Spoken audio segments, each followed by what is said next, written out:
Lily, what are you doing? What are you doing, Lily?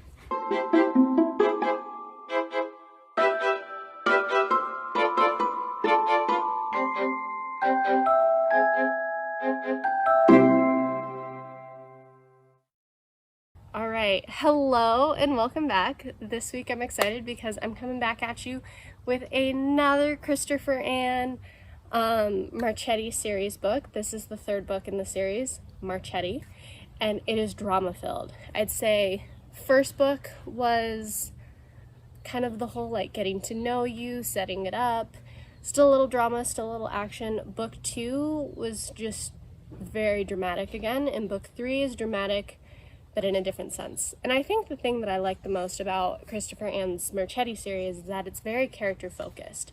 So don't get me wrong, I love a good action scene, I love a good like discussion of character motives, kind of like Capfield from last week, but I just really like these long-ish stories focusing on a few characters in a short-ish amount of time to just really delve into their psyche.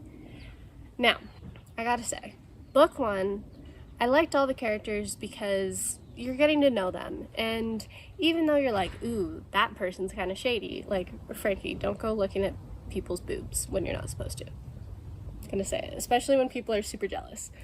Book 2, I was starting to get, like, not gonna lie, a little bit not annoyed, I feel like that's too strong, but questioning some of the characters' reactions, just because I understand that it must be really difficult to be so enamored, and I'm not gonna say in love with, I'm gonna say enamored with someone, simply because you can tell that there's this great chemistry between Jack and Lucan, but they've barely known each other. Like, she's known him and actually talked to him for like a couple of weeks before he gets shot, and then she's like pushed away. And so this is something that comes up and ends up being really pivotal in the book. She spends more time with his men, specifically Angelo, than she spends with any time with him. But she's still like, oh my gosh, Lucan, I love you, which is like adorable, don't get me wrong, love that. But her freak out where she like starts cussing people out and everything, that was like a little intense. And I think that for me was the beginning of the turning point with Lucan. His book 1, I loved him. I loved how he was tall, dark, and handsome and everything. And while I like the vulnerability that he displays in 2 and 3, and while I would imagine that it's somewhat realistic to how it must feel to be torn apart from someone that you love and not knowing where they are, even though I don't know how realistic that is, I think especially when you're the leader of a mob organization, I think you need to have your crap together, and I think you need to keep your cool. And while on one hand it's understandable why Lucan doesn't, like the level to which he doesn't have it together was a little overwhelming. And so when the love triangle happens between him, Jack, and Angelo, at first I really did think, oh, Lucan's gonna win her back. Like, it's gonna be all good. But the more that I kind of read of all of their interactions, specifically with the two men's interactions with Jack, the more I kind of shifted to be like, no, Angelo's arguably the better guy. Like, do I think that he should have been more honest and open with his feelings sooner? 100%. I don't think it was really fair of him to just be like, yes, I'll take care of you, but to not let her know at all that he's in love with her. On the flip side, I just, there's this one line, and I'm gonna butcher it, so like just paraphrased, Lucan is like freaking out because they have to be separated again. I don't remember if it's just the third person narrator or what, but basically, bottom line, it's like Lucan wanted to possess her where Angelo wanted to love her. And I think that was like the quote unquote nail in the coffin for me, where I was just like, no, Angelo is the man. Because then when, and here's a spoiler that I didn't want to hint in the mini review, so if you made it here, yay, go us. When she gets pregnant, she needs someone she can rely on, and she needs someone who can comfort her and take care of her and like provide for her. And I'm not saying that she can't do it by herself. I'm not saying that women can't do it by themselves. Like, all the more power to you. But I think with just Jack's fragile emotional state that she already had, I think she needs more support. And Angelo gave that support, because even when Lucan got there, his first reaction was, I want a paternity test, even though literally everybody was like, it's yours. And then his second reaction was to leave. Meanwhile, Jack's like, he'll come back. He'll be here tomorrow and everything will be perfect and we'll be a family. And then her little heart and dreams get crushed, which doesn't help when you're just got atrocious morning sickness. And then he just leaves and starts like playboying it up in Vegas. That to me, it was just tough to read, and so it was tough to root for the Jack Lucan. Granted, I think Angelo was almost a little overprotective, but I mean, I don't know anything about mobs, so maybe it's totally justified. So I just think that it was a more stable, more sincere relationship that was built on actually knowing each other.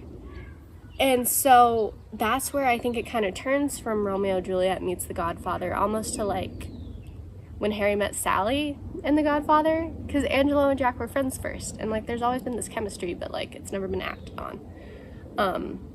Though there wasn't that like initial part of like, I hate you with that. Anyway, so I think the plot was just really fascinating, super engaging. KristiferAnn's pacing is just phenomenal, because she hooks you in and then like she'll throw you a bone where people are being intimate and it's romantic and it's just so fun, and then she takes it away because she switches to the other character, because it kind of switches between focusing on Jack and then focusing on Lucan because they're separate, and you're like, wait, but I wanted to know more there, but then she switched back again, and then you're like, wait, but I wanted to know what happened there. So like she keeps you on your toes and she keeps you engaged, and the whole time you just want to know what happens next. You want to know who's going to win in the love triangle. You want to know, like, is Lucan ever going to accept his baby? You want to know who the hell actually is Angelo and why is everybody so afraid of him? It's just so well thought out. She's very descriptive, which I love. She really has fleshed out the characters even more, and I like that Jack got more of a personality. Like, not to say that she was super flat before, but I feel like in books 1 and 2, her personality, her persona was just kind of structured around, I'm a shopkeeper, or I'm a diner owner, and my parents are dead, my grandparents are dead, my high school sweetheart's dead, like I've really just got Mason and this diner. But now, and I cook like a lot, and everybody loves my cooking. But now I feel like it's all of that, plus now I'm a mom, and like now I'm involved in this whole secret underground life, and just all these sorts of things that just make it really, really interesting, and I think just made her a better character. Lost my dog for a second. So, overall, I just say it's a really solid book, very engaging. If you like a little mystery, a little mobster stuff, definitely take a look. If you're not about that, and if you really don't like swearing, if mental health, just in the sense that like both Lucan and Jack have emotional baggage from various things, that might not be the best book for you. There are also a few murders, but we don't actually see them, we just hear about them. So I don't know if those flags like outweigh the benefits of the book and how engaging it is, but it is something to keep in mind. So overall, I do recommend. Just know that like I think it is catered more toward a certain mobster loving, romance loving audience. That's all I've got though for KristiferAnn. Next week I couldn't help myself. I was in the library picking up something else and I found The Angel's Game by Carlos Ruiz Zafón. And I don't know why that had a bit of a French twinge to it. I'm really excited to get back with you on my thoughts next